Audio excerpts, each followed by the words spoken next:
जोड़े सुपवारिगा देवै जरूर अरिगा देवै जरूर। आशा करती हूँ कि मेरे इस ब्लॉग के माध्यम से आपको इस महापर्व छठ की विशेष जानकारियाँ मिली होंगी और आपको समझने में आसानी होगा कि ये कैसे मनाया जाता है, क्यों मनाया जाता है और इसका इतना पौराणिक महत्व क्यों है। जय छठी मैया।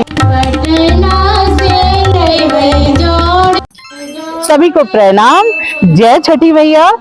छठ हम बिहारियों का एक इमोशन है, ये तो आपने जरूर सुना होगा, लेकिन अब ये इमोशन सिर्फ बिहारियों तक सीमित नहीं रह गया है, ये पूरे वर्ल्ड में फैल चुका है। अब हमारे भारतीय भाई बंधु चाहे देश रहे चाहे विदेश रहे, वो अब इस पर्व को बहुत ही धूमधाम से हर जगह सेलिब्रेट कर रहे हैं और आपने भी कहीं ना कहीं इसको रील और शॉर्ट्स में तो देखा ही होगा।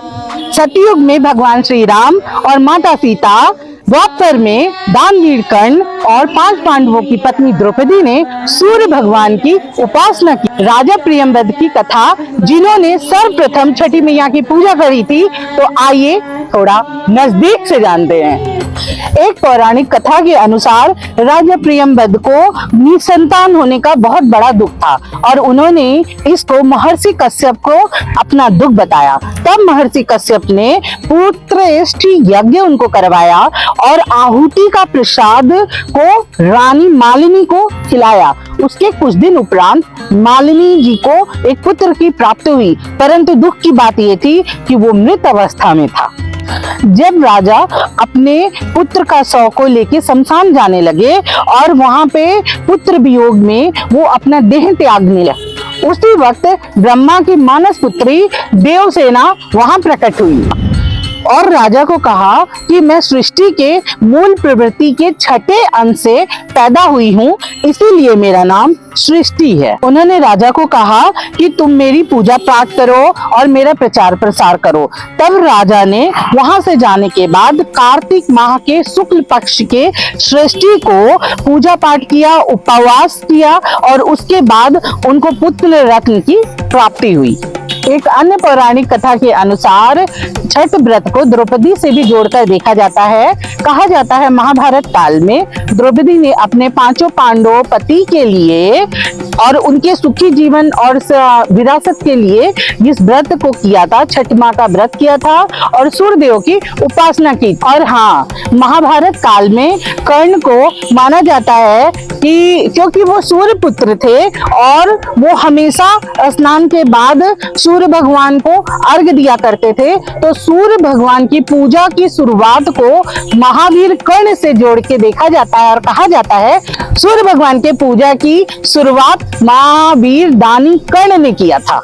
एक बात तो आपको समझ में आ ही गई होगी कि ये व्रत भगवान सूर्यदेव और सृष्टि माँ यानी हमारी छठी मैया के लिए किया जाता है और आज के वैज्ञानिक सूर्य को ऊर्जा का केंद्र मान रहे हैं, परंतु मुझे इसको बहुत प्राउड से बताती हूँ कि हमारे ग्रंथों ने इसको सदियों पहले ही बता दिया था कि सूर्य के बिना हमारी पृथ्वी सिर्फ कुछ नहीं, एक बर्फ का गोला है।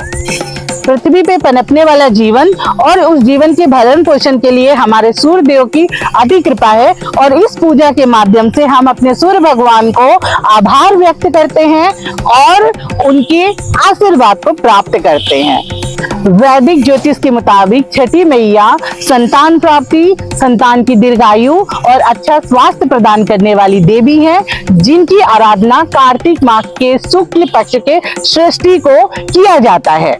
4 दिन तक चलने वाला ये छठ महापर्व की शुरुआत नहाए खाए से मानी जाती है और इस दिन व्रती सुबह स्नान करके और साफ कपड़े पहनता है, नए वस्त्र पहनता है जिसमें कि लाल, नारंगी या पीले रंग को शुभ माना जाता है और उसके बाद वो चावल का बना भात, कद्दू की सब्जी और चने की दाल का भोजन जो बनता है उसको पहले छठी मैया को समर्पित करता है और उसके बाद ग्रहण करता है। और हाँ, छठ व्रती के ग्रहण करने के बाद ही परिवार के अन्य लोग प्रसाद को ग्रहण करते हैं।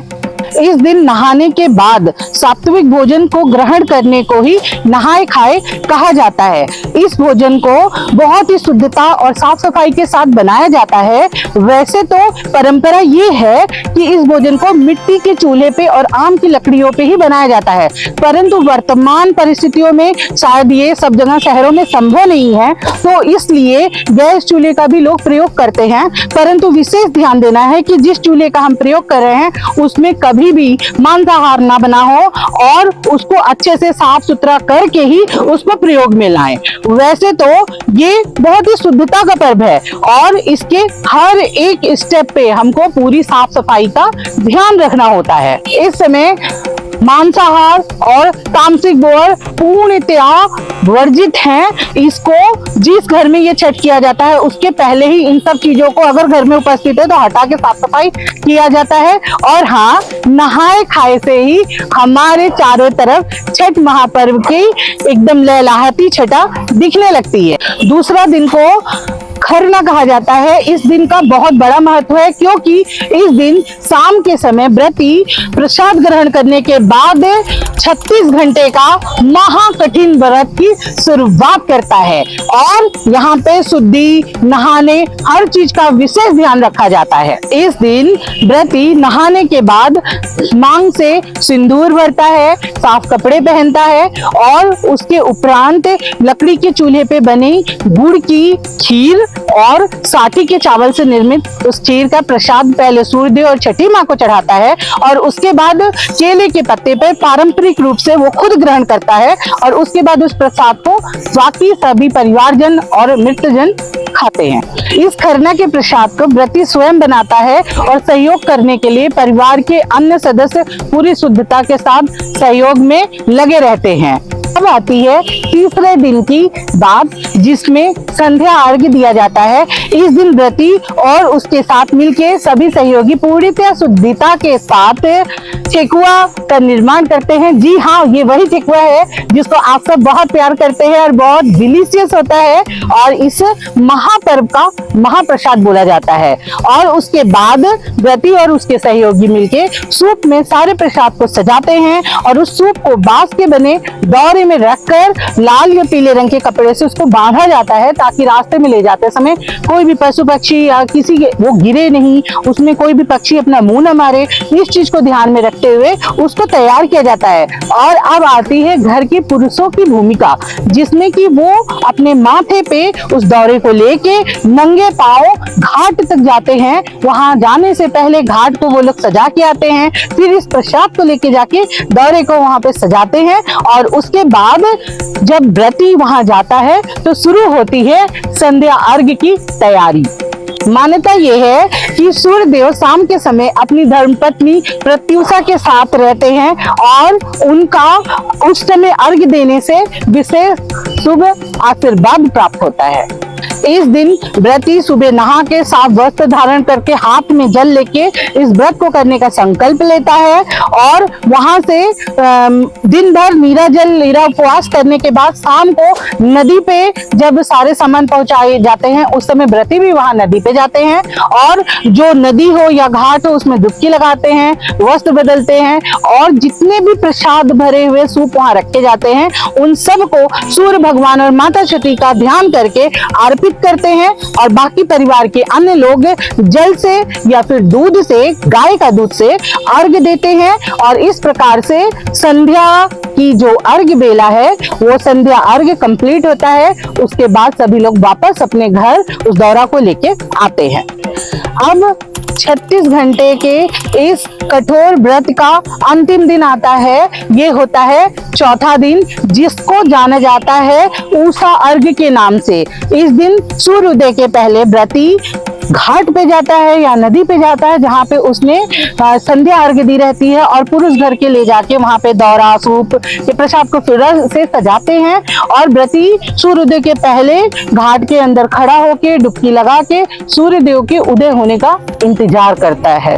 और जब सूर्यदेव का उदय हो जाता है तो पुनः से सूप को अर्पित करता है माँ छठी को और सूर्यदेव को और उस समय बाकी लोग फिर से उषा अर्घ्य यानी सुबह की अर्घ जल या गाय के दूध के द्वारा परिवार के अन्य और जितने भी उनके भाई बंधु हैं सब लोग उस अर्घ में शामिल होते हैं, देते हैं। और इसके बाद व्रती जितनी अन्य सुहागन महिलाएं हैं उनको नाक से सिंदूर पहनाती है, जिसको आप सभी लोग जानते ही हैं कि बिहार में नाक से सिंदूर छठ में पहनना परंपरा है, हमारा कल्चर है।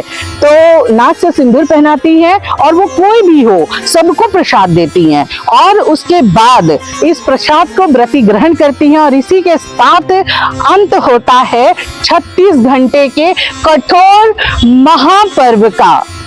इस महापर्व का आध्यात्मिक और भावनात्मक रूप से और तेजी से जोड़ते हैं हमारे पारंपरिक लोकगीत, संगीत, छठ के गीत। और सच बताए तो जिस समय छठ का दिन एक एक दिन नजदीक आता है, उन गीतों को सुन के हम लोगों के जो गूज़बम्प्स हो जाते हैं, तो इसकी कीमत को बढ़ाता है। और साथ में हम बताएंगे कि व्रती जो होता है उसके लिए ये एक तपस्या है, इसको कोई भी कमजोर व्यक्ति नहीं कर सकता है जो शारीरिक रूप से कमजोर या बीमार हो। तो इससे भी ज्यादा जरूरी है, एक तो तन की मजबूती जरूरी है और दूसरा आपके अंदर अडिग विश्वास की जरूरत है जो इस व्रत को, इस महाकठिन व्रत को पूर्ण करने में सहयोग देता है।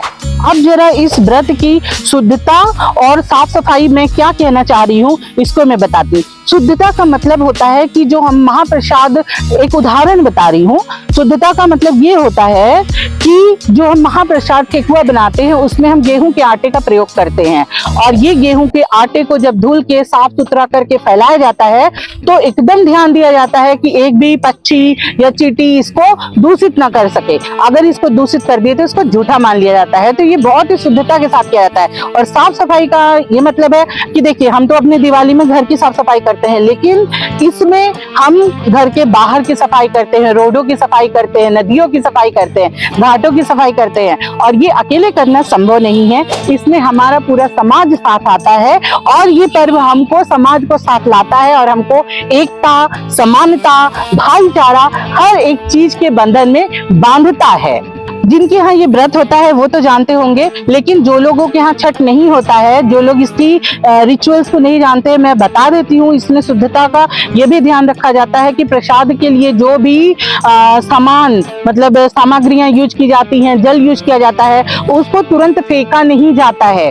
उसको एक डिब्बे में, कंटेनर में कहीं पे एकत्रित करके रखा जाता है ताकि वो माता को और सूर्य देव को प्रसाद चढ़ने से पहले कोई भी चींटी या पशु पक्षी ना खाएं, नहीं तो उसको झूठा मान लिया जाएगा। तो सोचिए कि इसमें यह भी ध्यान दिया जाता है कि सारी कुछ चीजों को साफ सफाई करके, इवन जो सब्जियां धुली जाती हैं या फिर प्रसाद के लिए जो भी खाना पीना बनाने में पानी यूज होता है या गंदा पानी निकलता है, उसको भी स्टोर करके रखा जाता है।